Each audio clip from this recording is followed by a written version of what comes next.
জাকাতের প্রকৃত হকদার, প্রাপ্য হকদার কারা? ৮ শ্রেণীর ব্যক্তি। তন্মধ্যে ২-১ শ্রেণীর ব্যক্তি এগুলো রহিত হয়ে গিয়েছে। আল্লাহ পাক রব্বুল আলামিন জাকাতের খাত কারা হবে, কারা জাকাতের প্রাপ্য হকদার, আল্লাহ পাক রব্বুল আলামিন কোরআনের মধ্যে স্পষ্ট রূপে বলে দিয়েছেন। দুনিয়ার কোনো নবী, কোনো ইমাম, এমনকি কোনো আলেমের হাতেও ছেড়ে দেন। আল্লাহ পাক রব্বুল আলামিন নিজেই বর্ণনা করে দিয়েছেন। কোরআনের মধ্যে ইরশাদ হচ্ছে, আল্লাহ পাক রব্বুল আলামিন বলেন, ইন্নামাস সাদাকাতু লিল ফুকারাই ওয়াল মাসাকিন ওয়াল আমিলিনা আলাইহা। আল্লাহ পাক রব্বুল আলামিন বলেন, নিশ্চয় সদকা তথা যাকাত লিল ফুকারা, দরিদ্রদের জন্য, ওয়াল মাসাকিন, ২ নম্বরে আল্লাহ পাক রব্বুল আলামিন বলেন যারা নিঃস্ব। প্রথমে বলেছেন ফুকারা তথা দরিদ্র, সহায় সম্বল আছে কিন্তু নেশাব পরিমাণ নয়। সবগুলো নিয়ে ইনশাআল্লাহ আল্লাহ পাক রব্বুল আলামিন তৌফিক দিলে আলোচনা করব। এরপর আল্লাহ পাক রব্বুল আলামিন বলেন ওয়াল আমিলিনা আলাইহা,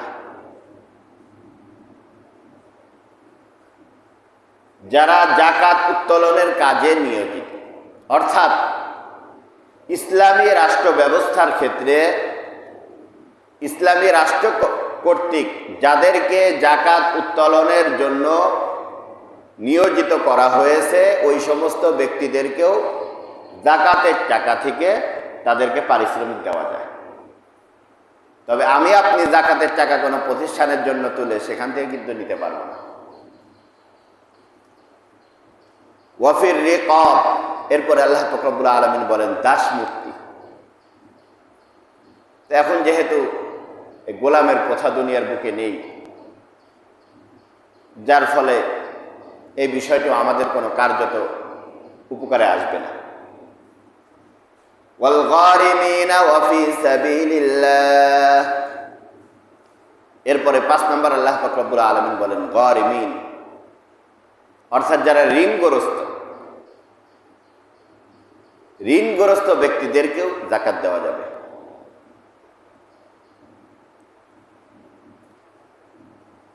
এবং ওয়াফি সাবিলিল্লাহ, যারা আল্লাহ পাক রব্বুল আলামিনের রাস্তায় জিহাদের জন্য আছে নিয়োজিত, এদেরকেও যাকাত প্রদান করা যাবে। অর্থাৎ বর্তমানে ফিলিস্তিনি যে জিহাদ হচ্ছে, এই জিহাদের উদ্দেশ্যে যাকাতের অর্থ প্রদান করা যাবে। ওয়াবিনিস সাবিল, এরপরে আল্লাহ পাক রব্বুল আলামিন বলেছেন মুসাফির। কোনো ব্যক্তি যদি সফরে যায়, তার বাড়িতে অনেক টাকা পয়সা আছে, কিন্তু সফরে ওই মুহূর্তে তার যদি বাড়িতে পৌঁছানোর মতো টাকা পয়সা না থাকে, তাহলেও যাকাতের টাকা দিয়ে তাকে সহযোগিতা করা যাবে। তবে বর্তমানে যেহেতু মানুষ দুনিয়ার যেখানেই থাকুক না কেন, আর্থিক লেনদেন অতি সহজেই করা যায়। কোনো ব্যক্তি যদি এখান থেকে কোনো ট্যুরে যায়, ঘুরতে যায়, কথার কথা বাংলাদেশের কোনো প্রত্যন্ত অঞ্চলে চলে যায়, হঠাৎ যদি তার টাকা পয়সা হারিয়ে যায় বা টাকা পয়সা শেষ হয়ে যায়, সে কিন্তু বাড়িতে শুধু একটি ফোন দিয়ে যে কোনো বিকাশের দোকানে অথবা নগদের দোকানে, মোবাইল ব্যাংকিং যে সমস্ত দোকান আছে, সেখানে গেলেই কিন্তু টাকা পয়সা লেনদেন করতে পারে। যার ফলে বর্তমানে এই জাতীয় মুসাফিরদেরকেও যাকাতের টাকা দেওয়া যাবে না, কারণ সে তো অক্ষম না। তবে যদি কোনো ক্ষেত্রে কোনো ব্যক্তির অবস্থা এমন হয় যে যেখানে তার টাকা পয়সা বাড়িতে আছে ঠিক, কিন্তু সেখানে পাওয়ার মতো কোনো উপায় নেই, তাহলে ওই ব্যক্তিকে যাকাতের অর্থ দিয়ে সাহায্য সহযোগিতা করা যাবে। যাই হোক, আল্লাহ পাক রব্বুল আলামিন সর্বপ্রথম বলেছেন ফুকারা। তো ফকির কারা? ফুকাহায়ে কেরাম বলেছেন এখানে ফকির দ্বারা উদ্দেশ্য হলো এমন ওই সমস্ত ব্যক্তি যাদের কিছু অর্থ সম্পদ আছে, কিন্তু সে অর্থ সম্পদ নিসাব পরিমাণ নয়। কি নয়? নিসাব পরিমাণ নয়। তার কাছে টাকা পয়সা আছে, কোনো মতে সে চলে, দিন আনে দিন খায়, কিন্তু অতিরিক্ত তার কোনো টাকা থাকে না, বা পরিবারেও তার এমন কোনো গচ্ছিত কোনো সম্পদ নেই, শৌখিন কোনো অতিরিক্ত আসবাবপত্রও তার বাড়িতে ভরি ভরি নেই। এমন শ্রেণীর মানুষ যারা, তাদেরকে যাকাত দেওয়া যাবে। তবে আমাদের সমাজে অনেক মানুষ এমন আছে, হয়তো নগদ অর্থ নেই, কিন্তু দেখা যায় বাড়িতে সে গরু পালে, আরো বিভিন্নভাবে তার কাছে টাকা আছে যথেষ্ট পরিমাণে। এদেরকে কিন্তু যাকাত দেওয়া যাবে না। কারণ বর্তমানে যদি একটি গরু স্বাভাবিক ছোটও হয়, তাও তো 50-60 হাজারের নিচে কিন্তু না। কি বলেন? একটি গরু যদি ছোটও হয়, তাও 50-60 হাজারের নিচে না। যার ফলে এই শ্রেণীর ব্যক্তিদেরকে যাকাত দেওয়া যাবে না। তবে যারা দরিদ্র, দিন আনে দিন খায়, বাড়িতেও তার তেমন কিছু নেই, কোনো অতিরিক্ত কোনো সম্পদ গচ্ছিত কোথাও নেই, এমন ব্যক্তি যদি হয়, তাহলে তাদেরকে যাকাত দেওয়া যাবে। এরপরে 2 নম্বরে আল্লাহ পাক রব্বুল আলামিন বলেছেন ওয়াল মাসাকিন, অর্থাৎ এমন ব্যক্তি যারা একেবারেই নিঃস্ব, কিছুই নেই। এমন ব্যক্তি একেবারেই নিঃস্ব, কিছুই নেই, এদেরকেও যাকাত দিতে হবে, এরাও যাকাতের হকদার। এরপরে আল্লাহ পাক রব্বুল আলামিন বলেছেন ওয়াল গারিমিন, যে সমস্ত ব্যক্তিরা ঋণগ্রস্ত, যে কোনো কারণে ঋণগ্রস্ত হোক না কেন, যদি তার ঋণ থাকে তাহলে তাকে যাকাত দেওয়া যাবে। তবে এখানে একটু ব্যাখ্যা আছে। ঋণগুলো বলতে কোনো ব্যক্তি তার পারিবারিক প্রয়োজনে অথবা অসুস্থতা সহ অন্য কোনো কারণে ঋণ নিয়েছে। অন্যথায় যদি আমাদের সমাজ একটু গভীরভাবে সমাজে লক্ষ্য করা হয়, দেখা যায়, তাহলে দেখা যাবে যে আমাদের সমাজের এমন কোনো ধনী ব্যক্তি নেই যে সে ঋণগ্রস্ত না। কি বলেন? ব্যবসার উদ্দেশ্যে ফাইন্যান্সিং যে সমস্ত ঋণ আছে, এই সমস্ত ঋণ তো ঋণ। আমাদের সমাজের এমন, আমাদের কুষ্টিয়াতে যদি হিসাব করা হয়, যারা বড় বড় ধনী আছে, তাদের যদি হিসাব করা যায়, দেখা যায় সরকারি ব্যাংকে অথবা ব্যাংকের কাছে এমন অনেক কোটি কোটি টাকা ঋণ, যে সেগুলোর হিসাব করতে গেলে তার কিছুই নেই। এজন্য এই জাতীয় ঋণগ্রস্ত ব্যক্তি কিন্তু এই আয়াতের অন্তর্ভুক্ত না। এদেরকে যাকাত দেওয়া যাবে না, বরং তাদেরকে যাকাত দিতে হবে। তারাই অন্যদেরকে যাকাত দিবে, তাদেরকে যাকাত দেওয়া যাবে না। পক্ষান্তরে যে সমস্ত ব্যক্তিরা পারিবারিক কোনো কারণে নিজের পরিবার চালাতে গিয়ে, নিজের চিকিৎসার ব্যয় বহন করতে গিয়ে যদি ঋণগ্রস্ত হয়, অথবা ছোটখাটো ব্যবসা করত, কোনো কারণে কোনো দুর্যোগের শিকার হয়ে তার সমস্ত সম্পদ শেষ, এমন ব্যক্তিদেরকে যাকাতের অর্থ প্রদান করা যাবে। এরপরে আল্লাহ পাক রব্বুল আলামিন বলেছেন ওয়াফি সাবিলিল্লাহ, আল্লাহ তাআলার রাস্তায় যাকাত। আল্লাহ তাআলার রাস্তায় যাকাত বলতে উলামায়ে কেরাম বলেছেন যে জিহাদের পথে, যারা আল্লাহ তাআলার রাস্তায় জিহাদে ব্যস্ত আছে, আল্লাহ পাক রব্বুল আলামিনের জন্য যারা জিহাদে লিপ্ত আছে, এই জিহাদের অর্থ সম্পদ, জিহাদে কোনো কিছু অর্থ যোগান দেওয়ার জন্য যাকাত দেওয়া যাবে।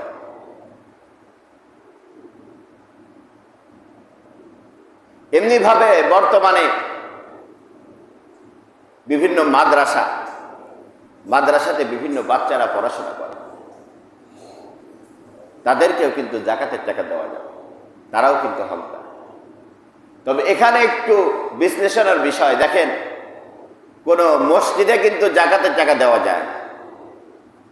আমাদের অনেকে সমাজের মনে করতে পারে যে যা সারা বছর তো কিছু মসজিদে দেই নাই, এবার দিয়ে দিলাম জাকাতের টাকা, কিছু লিখে দিলাম, হুজুর 2000 লেখেন। কিসের টাকা? জাকাতের টাকা। জাকাতের টাকা কোনো মসজিদে দেওয়া এটা সম্পূর্ণরূপে নাজায়েজ, হারাম, দেওয়া যাবে না। দিলে আপনার জাকাত আদায় হবে না। কথা বুঝে আসছে?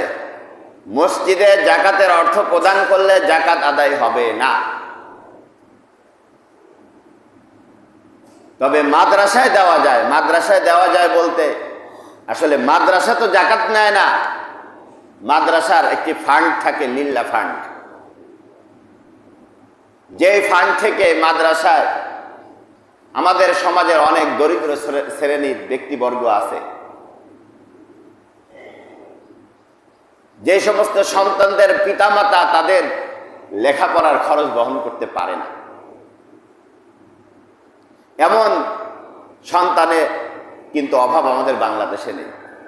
গ্রামগঞ্জ সহ শহরাঞ্চল সহ বিভিন্ন স্থানে অসংখ্য অগণিত এমন বাচ্চারা তারা লেখাপড়া করে, কিন্তু তাদের পিতামাতা তাদের লেখাপড়ার খরচ বহন করতে পারে না। হয়তো নাম কাওয়াস্তে কিছু দেয়, কিন্তু একটি প্রতিষ্ঠান চালাতে গেলে প্রতিষ্ঠানের পিছনে কিন্তু অনেক খরচ। যার ফলে প্রত্যেকটা মাদ্রাসায় এমন একটা ফান্ড থাকে, লিল্লাহ ফান্ড। যেই ফান্ড থেকে এই সমস্ত দরিদ্র বাচ্চাদের লেখাপড়ার খরচগুলো বহন করা হয়, যার ফলে মাদ্রাসায় জাকাতের টাকা দেওয়া যায়। আসলে সরাসরি মাদ্রাসা জাকাতের টাকা নিয়ে কোনো মাদ্রাসা পরিচালনা করা যায় না। এবং কোন উলামায়ে কেরাম, আল্লাহ পাক রব্বুল আলামিন যাদেরকে দ্বীনের জ্ঞান দিয়েছেন, দ্বীনের বুঝ দিয়েছেন, তারাও কেউ এভাবে সরাসরি জাকাতের টাকা নিয়ে মাদ্রাসার কোনো খাতে ব্যয় করেন না।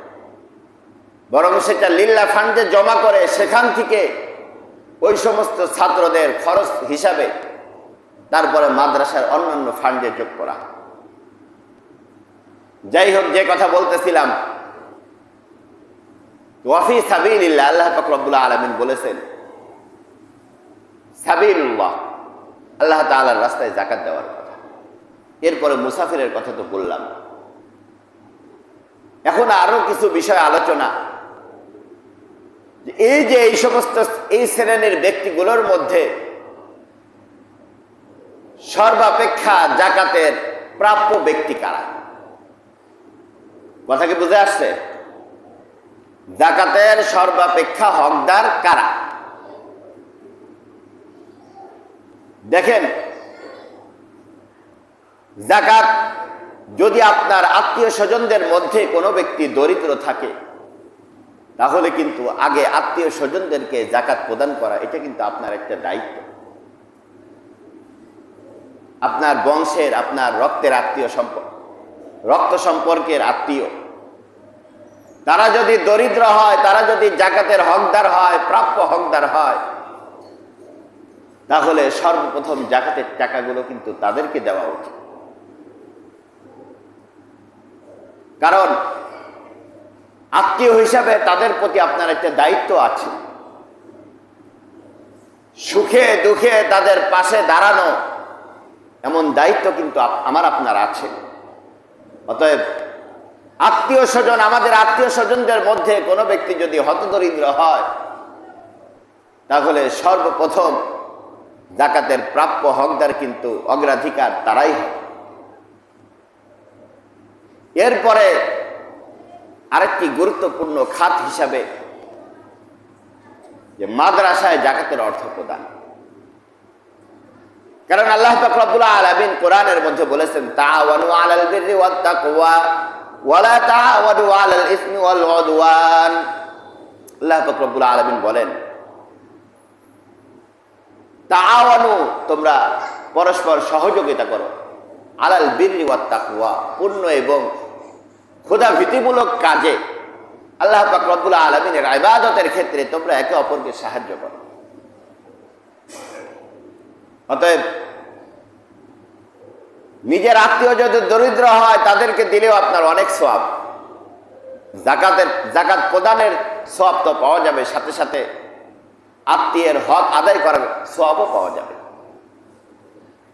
এমনিভাবে মাদ্রাসায় দিলে এখানেও ডাবল সওয়াব।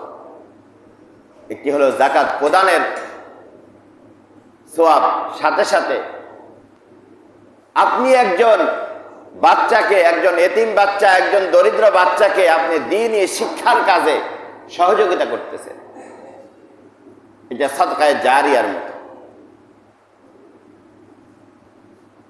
এটা সাদকায়ে জারিয়ার মতো। এখন এই ক্ষেত্রে আপনি কয়েকভাবে দিতে পারেন জাকাত। সরাসরি আপনি মাদ্রাসায়ও দিতে পারেন, অথবা আপনার যদি মন চায় এইভাবেও করতে পারেন যে হুজুর কোনো মাদ্রাসায় গিয়ে, যে আপনার মাদ্রাসার কোনো এতিম একজন বাচ্চার ঠিকানা বলে দেন আমাকে, আমি ইনশাআল্লাহ তার 1 বছরের দায়িত্ব আমি বহন করব। আরো সহজ হয়, আরো সরাসরি। মাদ্রাসায় গিয়ে আপনি কোনো মাদ্রাসার দায়িত্বশীল ব্যক্তিদেরকে বললেন যে আপনার মাদ্রাসার এমন কোনো হতদরিদ্র ব্যক্তি যে জাকাতের হকদার, টাকা পয়সা দিতে পারে না, এমন কেউ থাকলে আমাকে বলুন, আমি তার 1 বছরের দায়িত্ব নিলাম।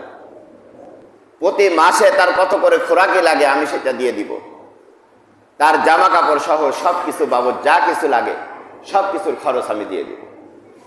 তাহলে এটা আরো সুন্দর হয়। কথা কি বুঝে আসছে?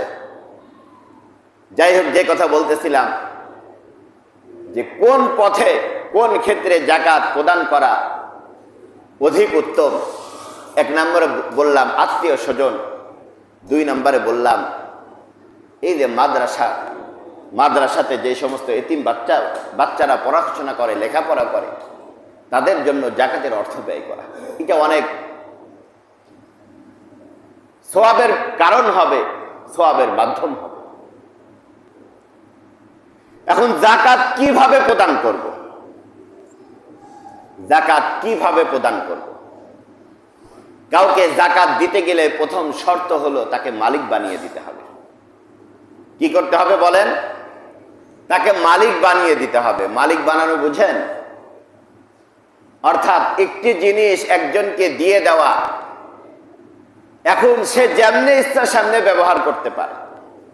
কথার কথা মনে করুন, আরবিতে তামলিক এবং ইবাহা 2টা বিষয় আছে। কি বিষয়? তামলিক এবং ইবাহা। অর্থাৎ কোন ব্যক্তিকে যদি আপনার বাড়িতে দাওয়াত দিয়ে নিয়ে যান, তার সামনে আপনি বিভিন্ন প্রকারের খাবার তাকে খাওয়ার জন্য দিলেন। এখন বলেন তো, এই খাবার কি তাকে মালিক বানিয়ে দিয়েছেন, নাকি খাবার গ্রহণ করার অনুমতি দিয়েছেন? বলেন তো, কথা বলেন। এখন কি সে চাইলে ওই খাবার পকেটে করে নিয়ে চলে আসতে পারবে? সে ওখানে বসে, সে অন্যদিন যদি 1 প্লেট খায়, ওই দিন যদি 10 প্লেটও খায়, তাও কিন্তু আপনার বলার কিছু নেই, কারণ আপনি তাকে দাওয়াত দিয়ে এনেছেন খাবার জন্য। সে যতটুকু পেরেছে সে সেখানে বসে খেয়েছে। এটাকে শরীয়তের পরিভাষায় বলা হয় ইবাহা, অর্থাৎ শুধুমাত্র তার ব্যবহারের জন্য বৈধ করে দেওয়া। আর আরেকটা বিষয় হলো তামলিক, অর্থাৎ আপনি কাউকে কোনো একটি জিনিস দিলেন, এখন সে নিজে মালিক হয়ে গেল। এখন মালিক যখন হয়ে গেল, এখন সে চাইলে ওই জিনিস নিজেও ব্যবহার করতে পারে, চাইলে নিজের পরিবারের লোকদেরকেও দিতে পারে, এবং নিজের বন্ধু বান্ধব সহ অন্য কাউকেও দিতে পারে। যাকে ইচ্ছা তাই করতে পারে, আপনার বলার কিছু থাকে না। এটাকে বলে হলো তামলিক, অর্থাৎ পূর্ণরূপে কোনো ব্যক্তিকে অধিকার দিয়ে দেওয়া, মালিক বানিয়ে দেওয়া। তো জাকাত প্রদানের ক্ষেত্রে অবশ্যই এই বিষয়টি লক্ষ্য রাখতে হবে। অতএব যে সকল ক্ষেত্রে জাকাতের অর্থ দেওয়ার পরেও যদি মালিক বানানোর কোনো সুযোগ না থাকে, তাহলে জাকাত আদায় হয় না। যেমন মনে করুন, কোনো ব্যক্তি যদি মারা যায়, কি যায়? কোনো ব্যক্তি যদি মারা যায়, এখন মারা যাওয়ার পরে আপনি যদি তার অনেক ঋণ থাকে, আপনি জাকাতের টাকা দিয়ে তার যদি ঋণ পরিশোধ করেন, আপনার জাকাত আদায় হবে না। কি হবে না বলুন? আপনার জাকাত আদায় হবে না। কারণ মৃত ব্যক্তি তো কোনো কিছুর মালিক হতে পারে না। কি বলেন? মৃত ব্যক্তি কোনো কিছুর মালিক হতে পারে? মৃত ব্যক্তি কোনো কিছুর মালিক হতে পারে না। এমনি ভাবে যদি কোনো মৃত ব্যক্তির দাফন কাফনেরও ব্যবস্থা করেন, কাফন কিনে দেন, তাহলেও জাকাত আদায় হবে না। কারণ সে তো এখানে মালিক হচ্ছে না। মাসালা এই বিষয়ে বলতে গেলে অনেক মাসালাই থাকে। আমাদের সমাজে অনেক সময় দেখেছি এমন প্রচলন আছে যে একজন একজনের কাছে টাকা পায়। এখন কথার কথা ব্যবসায়িক কারণেই হোক টাকা পায়। এখন কোনো কারণে ওই ব্যক্তি অক্ষম হয়ে গিয়েছে, সে টাকা দিতে পারবে না। এখন মনে মনে ওই ব্যক্তি বলে যে ঠিক আছে, আমি জাকাতের থেকে তার এই টাকাগুলো মাফ করে দিলাম। কি বলেন? করে না আমাদের সমাজে অনেক? যে একজনের কাছে আপনি কথার কথা 20,000 টাকা পান, এখন টাকা আপনি পাবেন বলে কোনো ভরসাও নেই। এখন আপনার জাকাতের টাকা মোটামুটি ভালোই মোটা একটা অঙ্কের টাকা আপনার উপর জাকাত খরচ হয়েছে। এখন আপনি মনে মনে ভেবে নিলেন ঠিক আছে, আমি যে তার কাছে টাকা পাই, এই টাকাগুলো আমি জাকাত হিসাবে কেটে নিলাম। হবে না। আপনি মনে মনে ভাবলে তো হবে না, জাকাত আপনার প্রাপ্য ব্যক্তির কাছে পৌঁছে দিতে হবে, তাহলেই জাকাত হবে। তাহলে এখন বলতে পারেন হুজুর এখানে করণীয় কি অন্য কোনো পদ্ধতি আছে কিনা? হ্যাঁ আছে। সে পদ্ধতিটা হলো, আপনি যার কাছে টাকা পান আপনি তাকে গিয়ে বলুন যে ভাই, আমি তো তোমার কাছে টাকা পাই, আমি জানি তুমি অক্ষম, তুমি দিতে পারবে না।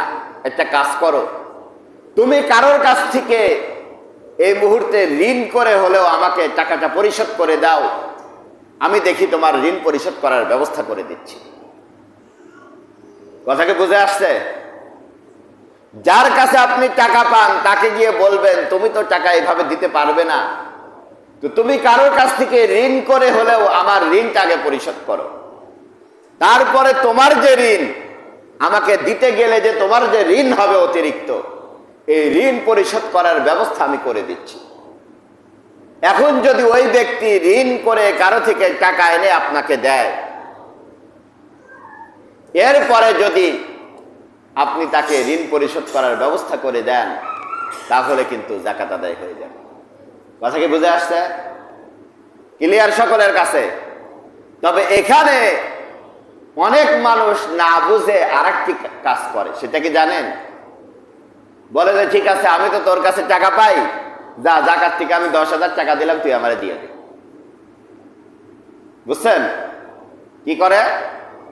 বলে যে আমি তো তোর কাছে টাকা পাই, যা আমি জাকাতের টাকা থেকে তোকে 10,000 টাকা দিলাম, তুই আমাকে দিয়ে দে। এখানে কিন্তু হবে না, জাকাত আদায় হবে না। কেন জানেন? কারণ আপনি তাকে দিয়েছেন, শর্ত করতেছেন আমাকে দিবি, অথচ মালিক বানানো জাকাত দেওয়ার জন্য শর্ত। আর মালিক তখনই হবে যখন ওই টাকা দিয়ে এসে যা ইচ্ছা তাই করার ক্ষমতা রাখবে। এখন আপনি তাকে শর্ত করে রাখলেন, তুই যদি আমাকে দেস তাহলে টাকা দিব, আর আমাকে টাকা না দিলে তোরে টাকা দিব না। তাহলে কি বলেন? ওই টাকা নিয়ে তার নিজস্ব কোনো হস্তক্ষেপ করার অধিকার পেল? কি বলেন? নিজস্বভাবে কোনো হস্তক্ষেপ করার অধিকার পেল? যেহেতু ওই ব্যক্তি হস্তক্ষেপ করার অধিকার পাচ্ছে না, অতএব তামলিক হচ্ছে না, আর তামলিক না হওয়ার কারণে জাকাত আদায় হবে না। এই জন্য ভালো করে মনে রাখতে হবে, ব্যবসার ক্ষেত্রে যদি কোনো ব্যক্তির কাছে আমরা টাকা পাই, তাহলে যেই পদ্ধতি বললাম এই পদ্ধতি গ্রহণ করতে পারি। যে সে আমাকে ঋণ করে টাকা দিলে, এখন আমি তাকে টাকা দিয়ে দিলাম, এখন সে ঋণ পরিশোধ করবে নাকি সে টাকা দিয়ে বাড়িতে অন্য কিছু করবে, তার হিসাব সে বুঝে, সেটা তো আমার দায়িত্ব না। তার মধ্যে যদি মানবতা থাকে, তার মনুষ্যত্ব থাকে, তাহলে সে আগে ঋণই পরিশোধ করবে, আর না থাকলে সে অন্য কিছু করবে। যাই হোক, এখন সময় আস্তে আস্তে শেষ হয়ে যাচ্ছে। আরেকটি বিষয় আলোচনা করি, যে জাকাত দেওয়ার ক্ষেত্রে আমরা কি দিব। আসলে বলতেও লজ্জা লাগে। আমাদের সমাজ এমন এক নিকৃষ্ট সমাজ আমাদের হয়ে গিয়েছে বর্তমানে।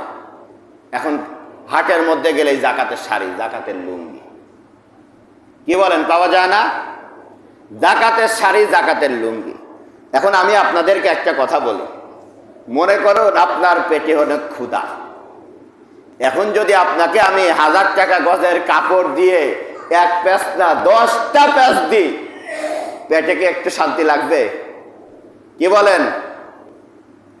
কেন? কাপড় না অনেক দামি কাপড়, আপনি তো পরেন হলো 20-25 টাকা গজের কাপড়।